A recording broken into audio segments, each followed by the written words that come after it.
When you don't go to Geico.com, car insurance can be confusing. Like Swedish techno confusing.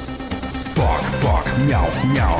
Dance with me, purple cow. Bark, bark, meow, meow. Ooh, you lovely cow. Geico makes it easy. With 24/7 access, all you have to do is go to Geico.com and you could save money on car insurance. It just makes sense. Unlike, Dance with me, purple cow. I like your moves. Blog Talk Radio.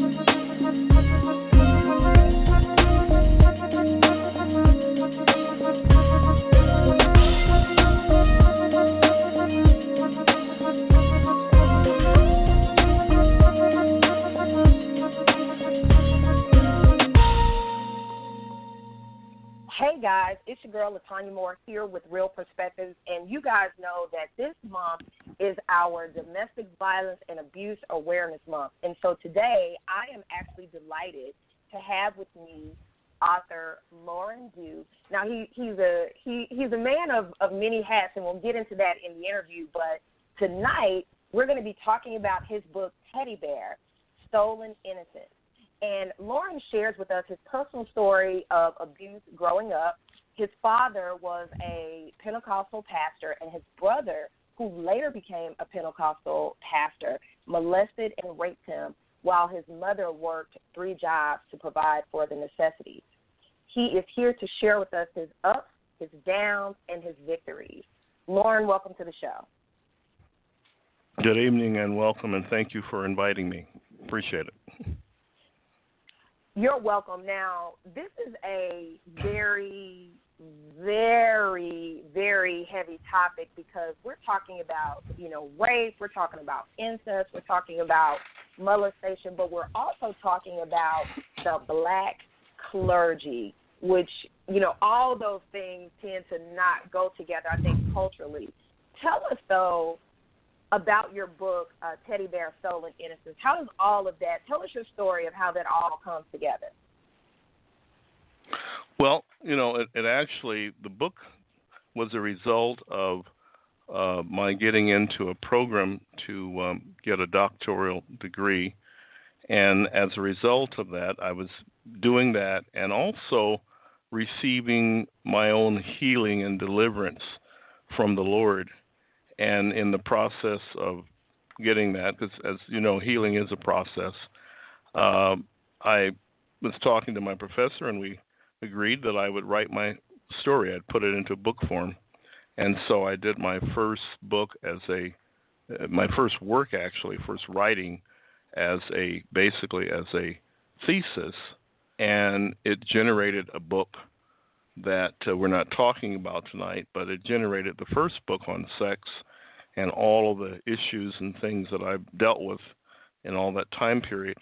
And then from that came the next book, which is the Teddy Bear: Stolen Innocence, which was an outflow of that first book that really got into the throes of what happened to me as a child and my journey through that, how the Lord blessed me to be rescued from that and not be like so many that when they start out, they end up either going the route of being an alcoholic or a drug addict or being like I was into sex, or just different ways that you can go, and brought healing. And so the book was written, and this first book was collaborated by someone who was really into sex, and I didn't quite know the depth of that, but I just knew that they were a book writer, and so I did the work with them. They helped me through the book, but the bulk of the book is my journey that also has in it some snippets of individuals. I think there are maybe 12 snippets in here of individuals that have had experienced fathers, grandfathers, and all kind of situations of abuse and rape and molestation. And the idea behind this book was that it would be a book of healing that would be written, and it was written specifically, the dedication says, to black men all over this planet, incest, rape, molested, and sexually abused. And the reason for that, as the Lord put in my spirit, black men and men generally, but black men especially, very seldom talk about what they've gone through. It's an embarrassment. Folks don't believe them. Folks feel that when you have sex happening, it's supposed to be a good thing, I guess, and on, and the embarrassment. So many don't tell their stories, and yet they carry the pain, and many are carrying it today because they've not had an advocate or a place to release it. And so this book was to be a tool, and my story a tool, to help black men know that you can go through those things, come out on the other end, and be wholesome, be healthy, and be productive in life. And the Lord has blessed me to do that. And so it's about helping others. It was, the thing about it, when the story was released back in 2010, 2011, and I'd already talked to my family and told them it was going to happen. There was quite a thing, but it was not about embarrassing people, because again, we're Christians, we're followers of Christ, and some church people are so narrow-minded, thinking you're trying to hurt somebody rather than realizing you're really trying to help somebody. And the things that happen in the book were things that happened many years ago. So it's, hopefully those people that were the perpetrators have either gotten over it and gotten deliverance, and if not, well, that's unfortunate. But a lot of people to this date have said that they've been blessed by it. People's lives have been changed by it. We're on the radio 5 days a week ministering truth. And so this month is very special to us as well, my wife and I and myself, Domestic Violence Awareness Month, because of what I went through and having experienced some domestic violence in my home as a child, as well as what happened to me. I mean, that was definitely domestic violence, having your father, when you're probably 3, 4, 5, 6 years old, touching you, raping you, and then your brother get involved. And it's something. So, yes, that's what this book is about, is to help people, help men and women, of course. Again, guys, the name of the book is called Teddy Bear, Stolen Innocence. We just had a call come up. Let me see if this caller would like to ask a question. Hi, caller. This is LeTonya. You're on with myself and Loren Due. Do you have a question? No.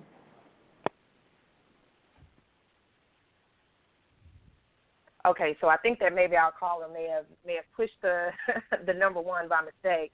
So let's step back just a bit, because I think you said so many things that are so important, and we could probably just break it down and do a show off of different aspects of it. But I think it's really important to really talk about this, how shame, how family secrets, how all of those things play a role, because for those of us that grew up probably the 80s, the 70s, and back, so on and so forth, there was always this concept of don't tell what goes on in my house. There was always this concept of just keeping things quiet. And would you say that particular concept played a role in your situation growing up? Absolutely. One of the things that always amazed my sister, who was 20 years older than I am, and I happen to be 70 years old, was the fact that I could remember things and I heard things that when they whispered, the family did a lot of whispering, my father to my mother, my sister, what have you. And I remember things going all the way back to age 2, and I gave her detail. I could tell her the detail. So it wasn't as if I was making it up. It was like, how did he know that, or how did he remember that? And in our society, in our church, in our custom among people of color, it's like you don't tell anybody, you don't go to the doctor, you keep everything within. We can solve it. We go to Jesus. We don't go to the doctor. I mean, on and on. And it's It's a phobia. It's a fear. It's ignorance. It's a whole lot of different things that are just not right for a healthy environment. And I believe it goes back to the plantation slavery, and not being able to go to Massa and all that. And so you keep everything within, because if you go to Massa, you know what was going to happen. And so I think it's just a carryover that so many have had and still do. It's amazing when we talk about secrets, or we bring it up in the church, and people really still get on edge in some churches.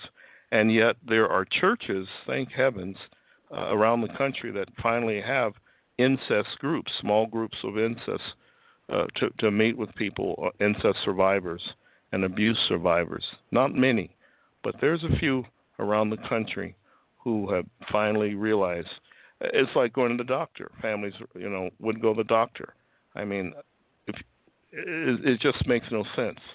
And so, thank God He put into me an inquisitive mind, always wanting to know more and to seek more knowledge and to want to understand things.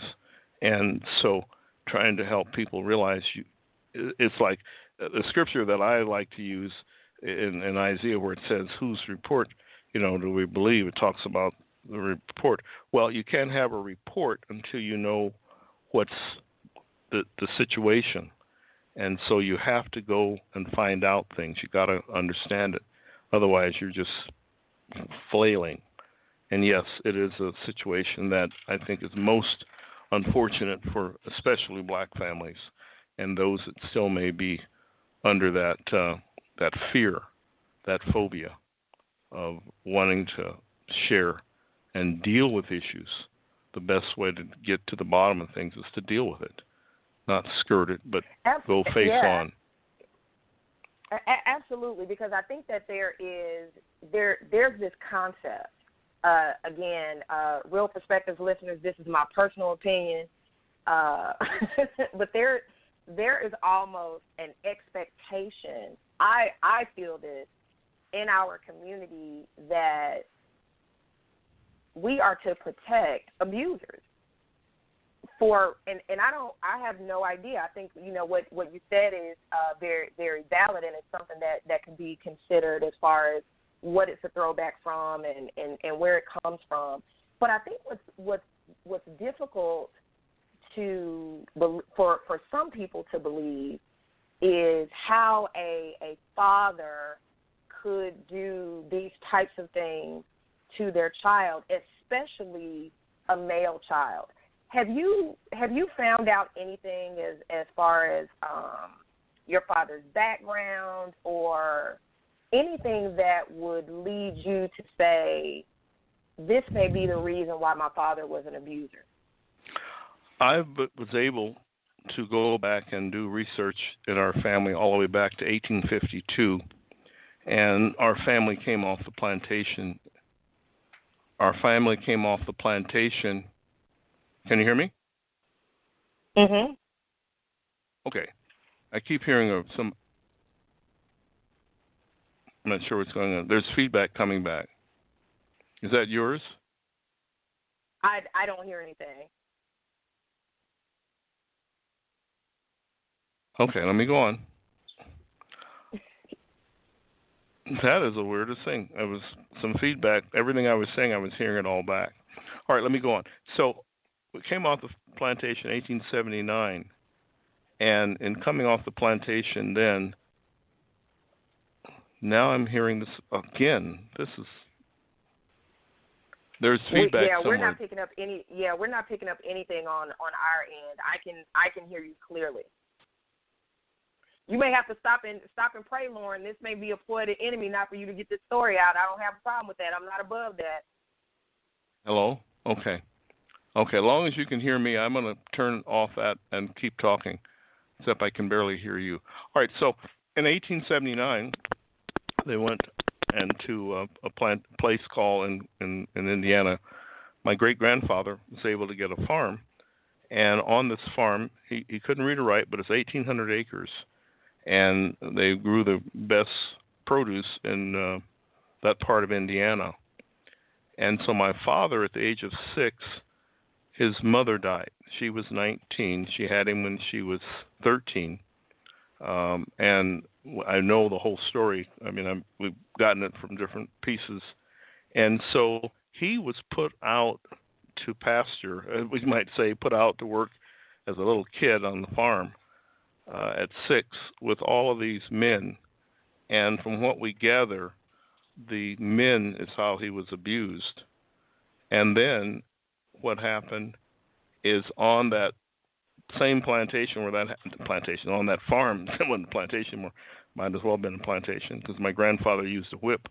He was a whip master when he was on the plantation. Actually, the women, the white women, it's reported, came out or were brought out to that place for the black men to have sex with them. So there was place was really filled with some kind of perversion that went on, and that's how I believe he was turned out from that. And then, of course, throughout he got saved. But as you know, when you get saved, your spirit's saved, but not your flesh. I know folks would like to say that their flesh is saved, but no flesh is going into heaven. And I believe that because of what he went through, it was just, I won't say an easy thing, but, just something to do. And it wasn't that I was brutalized or anything. I mean, he did use his finger. Okay, so I remember those things. I remember even the smell and the feel. But that's how it came about, was I believe what happened to him. And then my brother, I figured that out because he was a teenager when he did what he did to me. He wasn't a grown man. My brother's 9 years older than I am. So when he was a teenager, 13, 14, 15, he probably received the same thing from our father. So that's how I believe all of that came about. So yeah, you got to do research. If you do discover, like I have, you should do the research, because you should do the research to know. And I've done as much research as I can, and discovered that incest spirit had continued in my brother's family, even to the next 2 generations. So yeah, it can stay there if it's not rooted out. And the Lord blessed me to root it out of my family. My children, it's not there. Mhm. And I wanted to bring that up because again, I know that sometimes people try to turn things like this and say, well, this is just this one person and they're just saying this. And I'm really glad that you made it a point to go back and do the research to say where did this come from. Again, guys, the name of his book is Teddy Bear: Stolen Innocence. Before we move to kind of into the next, tell our listeners where they can find your book. Yeah, you can go to my website. They're there, LorenDue.com. My name, Loren, LorenDue.com. And when you go onto my website, it'll be under Dr. Due Books. Dr. Due Books, and the books are there. Both books are there on this website. So it's LorenDue.com, and then Dr. Due Books. That we got a very extensive website under Joy Christian Center, and you'll be able to find them. LeTonya, let me give you one other bit of information, since you said it's important to know. What really got me on my situation is when I started doing the research and started writing and started letting the family know what was happening, the Lord I started getting calls from people around the country that some I didn't even know, that started giving me stories of confirmation about the incest in my brother's side of the family. So it was like I was pretty shocked, but it was also a blessing because it made me know that I wasn't losing my mind and it wasn't just me making up some story, but that these people didn't know me from Adam, but they knew I was a minister and they knew our family as people of God, ministers. And so, yeah, you're right. People need to have that confirmation and not be afraid to share that information as a help. And I thank God for those people that call me. Absolutely. So in the time that we have left, Loren, what I want to talk about, you mentioned something very early that I think is so key. You talked about healing, but you also talked about deliverance. And I think we've heard you mention that a part of your healing process was to actually go do the research with this thesis and writing your book that we're talking about today, Teddy Bear, Stolen Innocence. Tell us, okay, so you've gone through that healing process, and I know, guys, our time is short, so you're going to have to buy the book to hear the entire story, to learn the entire story. But tell us, at what point did you feel, or better yet, tell us about your journey to be delivered from what you described as a spirit of incest? The key for me was, the process was a long one, and I had been married, and then in marrying my wife that I'm with now, 24 years, Prophetess Argina, and our ministry worked together, and the prayer and the fasting and the deliverance is through all of that. There was a point, probably not sure what year, but when I know that I was able finally to have that pain that I carried from all of that. It was moved. It was gone. The deliverance and just all of that gone. And somewhere in there, I couldn't tell you exactly when. I know it's when I first began to understand what love was about, because for so long I didn't love myself, and I really didn't love anybody else. I thought I did, but it was hard to love. It was hard to receive for love and to be a part of that. And so that was when that all occurred. Because, you asked me about the journey. The Lord blessed me. When I say the Lord, He, I guess, allowed me to, instead of becoming an alcoholic or a drug addict or what have you, I became a compulsive person, meaning at the age of 7, it's when I started my journey of sexual compulsivity. And it was just everything, on and on and on. And somewhere probably about, I would have to say about 30 years ago, so that would put it about age 40, I guess, is when I really, really received the change in my life that brought me to the point of saying, I'm going to serve you, Lord. I've let go of everything. I'd already let go of so much then, but everything, it was just in one day. And literally one day when I heard the voice of the Lord speak to me and say it was time, literally, to have let go of the drugs, all of the sexual vices, male, female, all that gone, the alcohol gone, smoking gone, even though that really is, but that was gone. Everything that would be considered a vice was gone.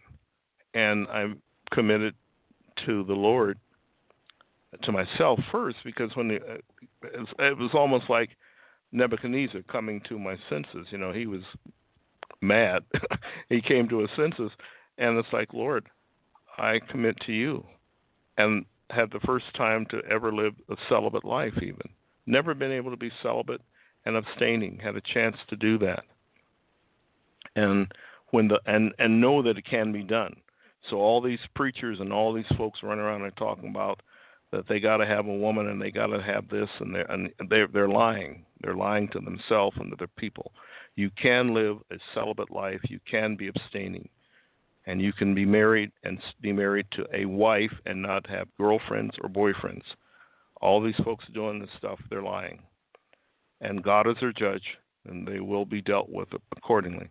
But the Lord blessed me to come to that point of understanding through the Holy Spirit. You have to understand, I received the Holy Ghost when I was 11 years old, and spoke in tongues, got baptized in the water, the whole bit.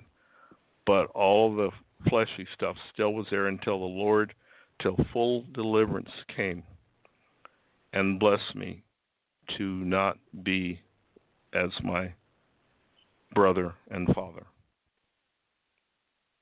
Wow. And so and I'll tell you this, we're going to oh, go ahead. I'm sorry. We're almost out of time. We're going to have, we're going to have you. We're going to have you back. I wanted to bring this up before we got too close to the end. We are going to have you back to really talk specifically about the process of being delivered, because I think this is key that I bring this up, because I know that what resonates with my listeners, especially in terms of my Christian segment, application of this. Because a lot of people, I guarantee you, they're going to say, well, that sounds good. You know, he already knew what to do and all of that. But how can I do this even if I've been abused? And it's always the application of it. And I'm glad that you brought that up and you made mention of all of those things, because it really is a journey of healing and getting through all of these things that you've gone through, but you have to want it. And I wanted you, before we got done, to speak to that. Do you agree that it's something you have to want to be healed versus just accepting that this is just a part of who you are? Do you agree with that? Absolutely, and you have to know that it's not right.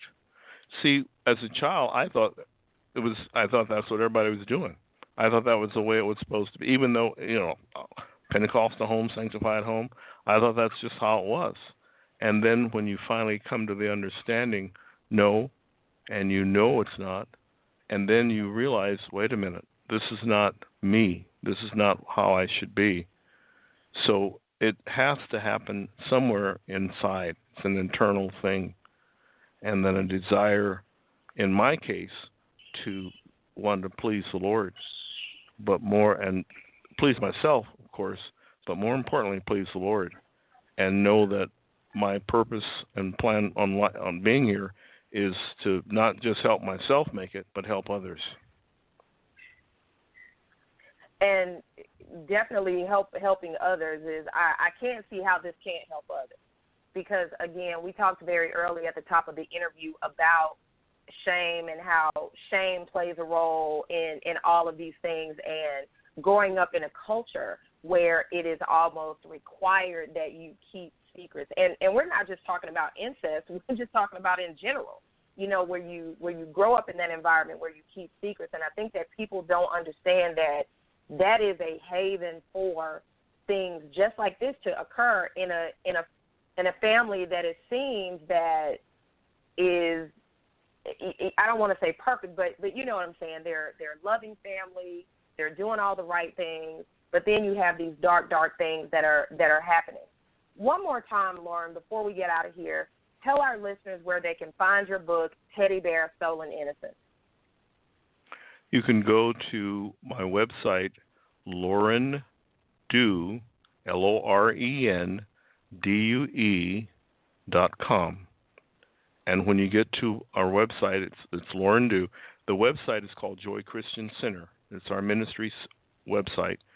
And there you'll see Dr. Due books. Hit on that link, and you'll see all the books. And the two books, you can get both books for one price. So, yes, it's all there. LorenDue.com.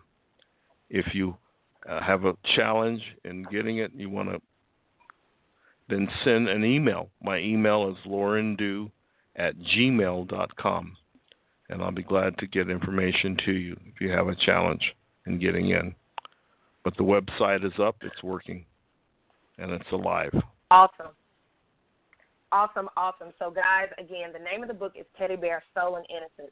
So before we get out of here, what is one thing that you would like to leave our Real Perspectives listeners with? If you are a person who is suffering abuse now, or you've suffered it in the past and gone through it, and you want to be free, we do have the solution, and you can be free. My favorite saying is, you too can be free. You can have the peace that passes all understanding, as promised in Philippians, the 4th chapter, verse 6 and 7. It's available. We can have that right now in the midst of all the torment, whether it be torment in your home or in your family or wherever. You can have that peace. That's a promise here on this planet. We're not waiting for heaven. It's right here, right now. Awesome. Well, you have definitely blessed me, and I know that you have blessed our listeners. We're going to have you back, so we're going to coordinate that offline. There are so many things I think that has come out of this interview that I know, at least for my listeners, they need this information, and I am honored that you have come to bless our Real Perspectives listeners and sharing information about your book, Teddy Bear, Stolen Innocence. So, Loren, thank you so much for being on the show. Thank you very much, and may the Lord bless and keep you as you continue to do the work that you've been called to do. Well, I definitely received that. And, guys, listen, it's your girl, LeTonya Moore, host of Real Perspectives. Until next time, go to LorenDue.com, get the book, Teddy Bear, Stolen Innocence. See you next time on Real Perspectives, where we seek real people and real issues and real solutions from real perspectives.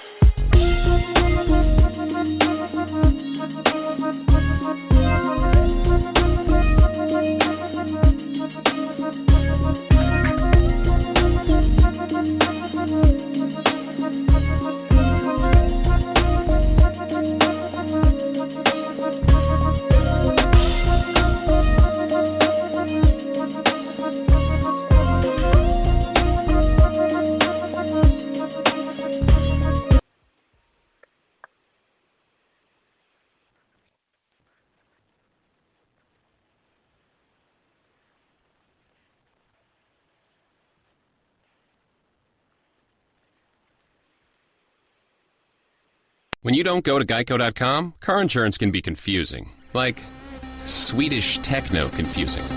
Bark, bark, meow, meow. Dance with me, purple cow. Bark, bark, meow, meow. Ooh, you lovely cow.